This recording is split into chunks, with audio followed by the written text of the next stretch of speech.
சற்றுமுன் வெளியான தகவல். இதை செய்வது எனது கடமை. ட்ரம்பை தாக்க வந்தவர் சொன்ன காரணத்தை பாருங்கள். அதை பார்க்கறதுக்கு முன்னாடி நீங்க நம்ம சேனல் சப்ஸ்கிரைப் பண்ணாம வந்தீங்கன்னா மறக்காம லைக் பண்ணிக்கோங்க, சப்ஸ்கிரைப் பண்ணிக்கோங்க. வீடியோ கடைசி வரைக்கும் முழுமையா பாருங்க. ட்ரம்ப் மற்றும் அவர் மனைவி பங்கேற்ற வெள்ளை மாளிகை செய்தியாளர்கள் சங்க விருந்தில் நடந்த துப்பாக்கி சூடு சம்பவம் அதிர்ச்சியை ஏற்படுத்தி இருக்கிறது. இந்த நிலையில் இந்த சம்பவத்தில் ஈடுபட்டவர் கொடுத்த வாக்குமூலம் விவாதங்களை ஏற்படுத்தி இருக்கிறது. வாஷிங்டனில் உள்ள வாஷிங்டன் ஹில்டன் ஹோட்டலில் இந்த விருந்து நடைபெற்றது. இதில் அதிபர் டொனால்ட் ட்ரம்ப், உயர்மட்ட அதிகாரிகள் மற்றும் 2600க்கும் மேற்பட்ட செய்தியாளர்கள் கலந்து கொண்டனர். அப்பொழுது விருந்து தொடங்கி உணவு பரிமாற்றப்பட்டு கொண்டிருந்த நேரத்தில் கொல் ஆலன் என்ற நபர் போலீஸ் பாதுகாப்பு மீறி துப்பாக்கியுடன் உள்ளே நுழைய முயன்றார். அவர் ஒரு சீக்ரெட் சர்வீஸ் அதிகாரியை நோக்கி சுட்டார். நல்வாய்ப்பாக அந்த அதிகாரி புல்லட் ப்ரூஃப் ஜாக்கெட் அணிந்திருந்ததால் உயிர் தப்பினார். துப்பாக்கி சத்தம் கேட்டவுடன் பாதுகாப்பு அதிகாரிகள் அதிபர் ட்ரம்பை உடனடியாக அங்கிருந்து வெளியேற்றினர். விருந்தினர்கள் அனைவரும் இசைகளுக்கு அடையில் ஒடுங்கினர். பெரும் குழப்பத்திற்கு பிறகு தாக்குதல் நடத்தியவர் மடங்கி பிடிக்கப்பட்டார்.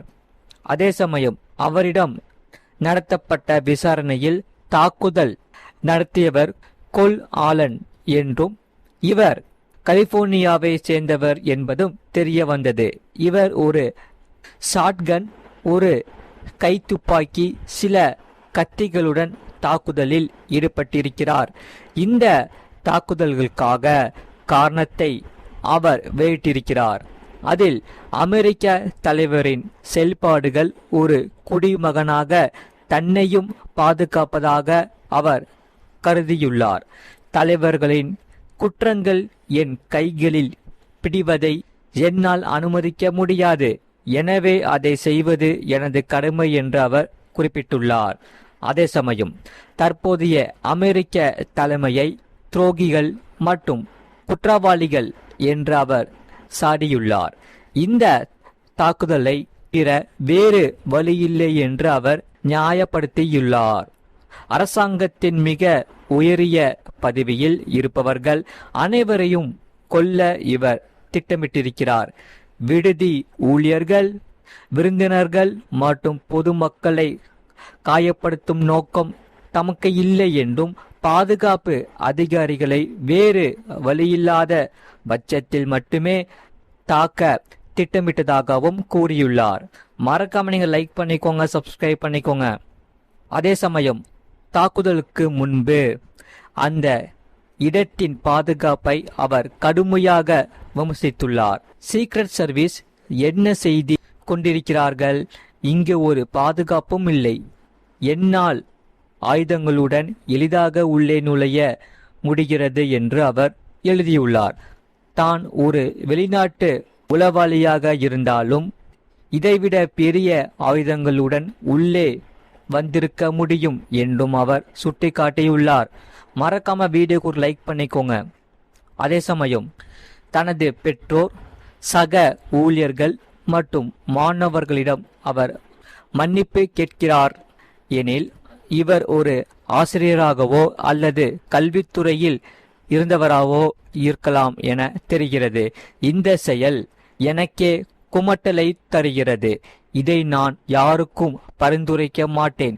குழந்தைகளோ பள்ளிக்கூடத்திற்கு சென்று நன்றாக படியுங்கள் என்று விசித்திரமான முறையில் அந்த அறிக்கையை முடித்துள்ளார்.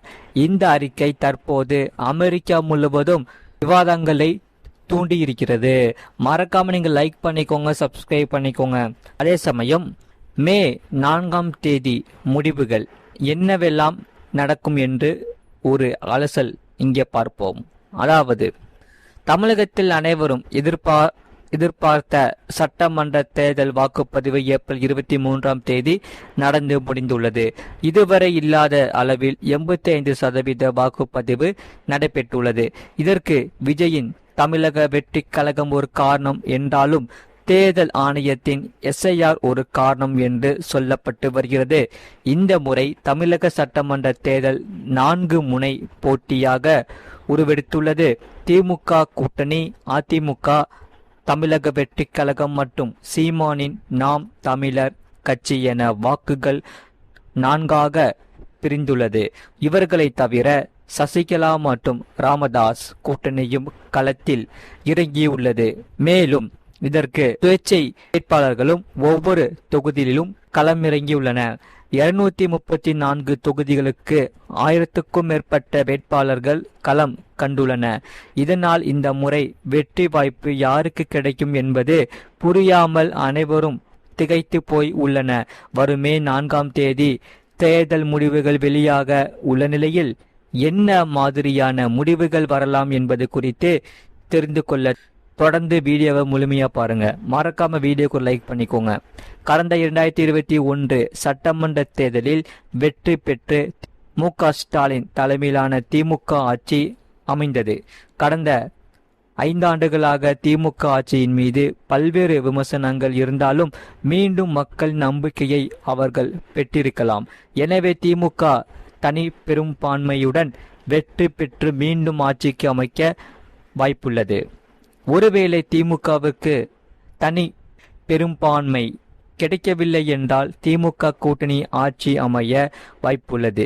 திமுக இந்த முறை 15க்கும் மேற்பட்ட கட்சிகளை தங்களது கூட்டணியில் இணைந்துள்ளது. காங்கிரஸ், தேமுதிக, விடுதலை சிறுத்தைகள், கம்யூனிஸ்ட் என பல்வேறு கட்சிகள் திமுக கூட்டணியில் உள்ளன. ஆகையால் அவர்களுக்கு அதிகமான சீட்டுகளையும் திமுக ஒதுக்கியுள்ளது. எனவே திமுகவிற்கு தனி பெரும்பான்மை கிடைக்கவில்லை என்றால் கூட்டணி கட்சிகளின் வெற்றிகளையும் சேர்த்து கூட்டணி ஆட்சியை அமைக்கலாம். அதே சமயம் 10 வருடங்களாக தொடர்ந்து ஆட்சியில் இருந்த அதிமுக கடந்த 2021 சட்டமன்ற தேர்தலில் தோல்வியை சந்தித்தது. ஜெயலலிதாவுக்கு பிறகு எடப்பாடி பழனிசாமி தலைமையில் அதிமுக தேர்தலை சந்தித்து தோல்வியை தழுவியது. இருப்பினும் தற்போதைய ஆளுங்கட்சியான திமுக மீதான அதிருப்தியின் காரணமாகவே மக்கள் அதிமுகவுக்கு வாக்களித்திருக்கலாம். இதன் மூலம் மீண்டும் அதிமுக ஆட்சிக்கு வரலாம். இந்த முறை முதல் முறையாக தேர்தலை சந்தித்துள்ள தமிழக வெற்றிக் கழகம் 233 தொகுதிகளிலும் விசில் சின்னத்தில் தேர்தலை சந்தித்துள்ளது. இளைஞர்கள் மற்றும் பெண்களின் ஆதரவுடன் களமிறங்கிய விஜயின் தாவேகா கணிசமாக தொகுதிகளில் வெற்றி பெற்று ஆட்சி அமைக்கவும் வாய்ப்புள்ளது. நீண்ட காலமாக தேர்தலில் தனித்து சந்தித்து வரும் நாம் தமிழர் கட்சி இளைஞர்களின் வாக்குகளை கணிசமாக வைத்துள்ளது. இந்த முறை மீண்டும் 117 தொகுதிகளில் ஆண்களையும் 117 தொகுதிகளில் பெண்களையும் சீமான் நிறுத்தியுள்ளார். தொடர்ந்து மக்களுக்காக குரல் கொடுத்து வரும் சீமான் மீது நம்பிக்கை வைத்து மக்கள் வாக்களித்திருந்தால் நாம் தமிழர் கட்சி பெரிய தாக்கத்தை ஏற்படுத்தி ஆட்சி அமைக்கும் வாய்ப்பும் உள்ளது. மறக்காம நீங்கள் லைக் பண்ணிக்கோங்க, சப்ஸ்கிரைப் பண்ணிக்கோங்க, உங்க நண்பர்களுக்கு தெரியப்பட்டு ஷேர் பண்ணிக்கோங்க. அதே சமயம் எந்த ஒரு கட்சியும் பெரும்பான்மை கிடைக்காத பட்சத்தில் தமிழக வெற்றிக் கழகமும் அதிமுகவும் கூட்டணி வைத்து ஆட்சி அமைக்க வாய்ப்புள்ளது.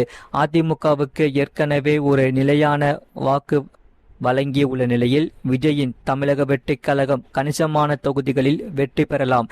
2 கட்சிகளும் இணைந்து கூட்டணி ஆட்சியை அமைக்கலாம். அதிமுகவும் திமுகவும் கூட்டணி அமைக்க வாய்ப்பில்லை என்பதால் தமிழக வெற்றிக் கழகமும் திமுகவும் கூட்டணி அமைக்க வாய்ப்பில்லை என்பதாலும் தாவேகா அதிமுக கூட்டணி அமையவே அதிக வாய்ப்புகள் உள்ளதாக அரசியல் விமர்சகர்கள் கருதுகின்றன. மறக்காம நீங்கள் லைக் பண்ணிக்கோங்க, சப்ஸ்கிரைப் பண்ணிக்கோங்க, உங்க ஃப்ரெண்ட்ஸ் அண்ட் ஃபேமிலிக்கு தெரியப்படுத்தவும் இந்த வீடியோவை கண்டிப்பாக ஷேர் பண்ணிக்கோங்க.